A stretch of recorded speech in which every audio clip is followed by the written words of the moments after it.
In the close-quarter battle ranges, soldiers hone their skills. The terrain here is difficult, the temperature's in the mid-30s, and at 2,000 metres above sea level, there's a lot less oxygen.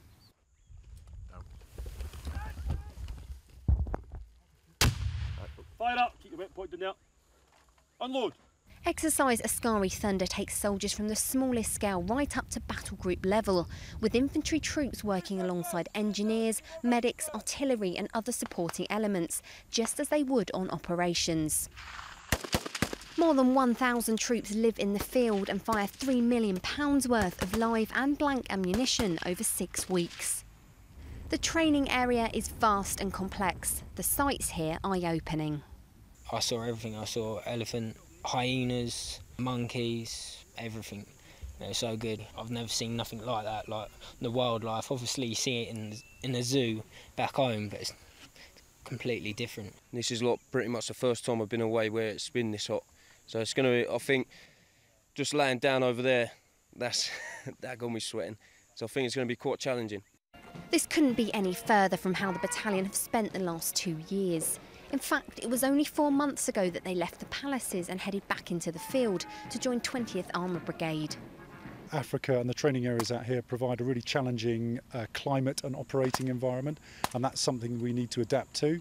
And most importantly, this is about the Army honouring its obligations to the soldiers that it recruits, particularly in terms of delivering the type of adventure and challenge they're after when they join.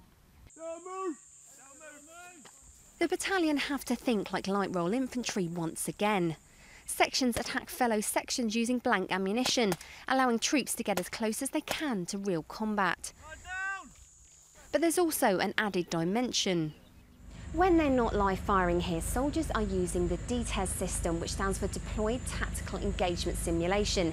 Every soldier wears a series of sensors across their body, helmet and weapon, which allows their movements to be tracked on the computers here, testing out where they've moved across the terrain, who has shot at them and where they've been shooting at the enemy. Every movement is then analysed by their commanders on the ground. Some of the exercises that go on in the British Army don't have what we deem a thinking enemy, an enemy that's moving around, an enemy that's slightly unpredictable. That's very much what this exercise in Kenya is all about. And the guys know that. And the best people, I think, for them to train against are people that know their tactics and know each other and kind of know them as friends and kind of think, okay, I know this guy, where's he going to go, what's he going to do? This just makes it more real to you. Like, you really think, I want to get in cover because I don't want to be shot. And it makes you think, oh, I wonder if my shooting's good, am I hitting him? And it just makes it realistic and easier, because there's an after action report you can watch and it will say who shot who and where you were, and it's just really good because it makes things realistic. Reality is important because later in the exercise, troops will have to take on soldiers from one rifles, an enemy that knows how to outwit them. We get to assess our blokes as well, because we've got quite a few new people in the platoon and stuff like that, so they can get to learn, get hands on new weapons that they haven't used and stuff like they can just go through everything that they're going through basically, because even though we're not exercising troops, we'll still be doing all of our own skills and drills, making sure that they're all up to standard as well. Z Company Fire Support Group also have new toys to play with, recently taking on the WMIC, or Weapons Mount Installation Kit. In the UK we're limited, the ranges are quite short, small, and we can't really utilise the weapon systems we have.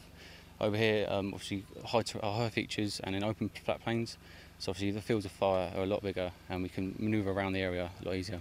I'm looking forward to working as a battle group, because obviously a lot of the time it's hard to get everyone together with all the vehicles, all the manning and all the support, so it'll be good to work as a battle group again and just see it on a bigger scale rather than just a platoon attack or company attack. It's been a big change for the Tigers, but already they seem to be enjoying roaming free once again. Ali Gibson, Forces News, Kenya.